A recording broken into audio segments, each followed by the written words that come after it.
মামা ইফতারি করা হয়েছে? এই যে চলতে আছে। তুমি কি নিয়ে আসছো? এই যে পায়েস নিয়ে আসছি, পায়েস। তাই? কত বছরের মধু, এই বছর পায়েস হয়ে গেছে। হ্যাঁ দেখি পায়েস তোমার, খাইয়ে দাও তো একটু মিষ্টি। হুম মধু মধু পায়েস পায়েস হেভি পায়েস। খাইয়ে সব শেষ করে ফেলছে মামা। কিন্তু মেহমান যা আসার কথা তা আসে নাই। মিষ্টির প্যাকেট নিয়ে এনেছো কেন? এখন এগুলা খাবো। তাই খাও। এই যে শরবত যা গোলাইছি, আগামীকাল খাওয়া যাইবে ইনশাআল্লাহ। আর এই যে পায়েস।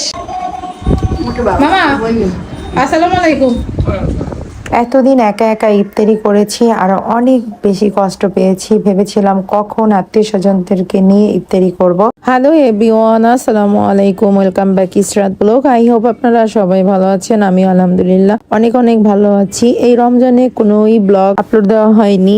আত্মীয় স্বজন নিয়ে আমি বাসায় একটি ইফতারের আয়োজন করলাম। তো সবাইকে নিয়ে এই যে দেখেন টেবিলে বসেছিলাম, টেবিলে হয়নি দেখে সবাইকে আবার এখানে ফ্লোরে বসিয়ে দিয়েছি। তো গাইস, আত্মীয় স্বজন নিয়ে ইফতারি করার যে একটা আনন্দ, এটা আসলে যারা করাবেন একমাত্র তারাই বুঝবেন। তো আমি কিন্তু অনেকদিন যাবত ওয়েট করেছিলাম আমার ফ্যামিলির সবাই আসবে এবং একসাথে ইফতারি করব। তো সবাই এসেছে, একসাথে ইফতারি করতে পেরে আমি অনেক হ্যাপি। সো গাইস, আপনাদের কেমন লেগেছে?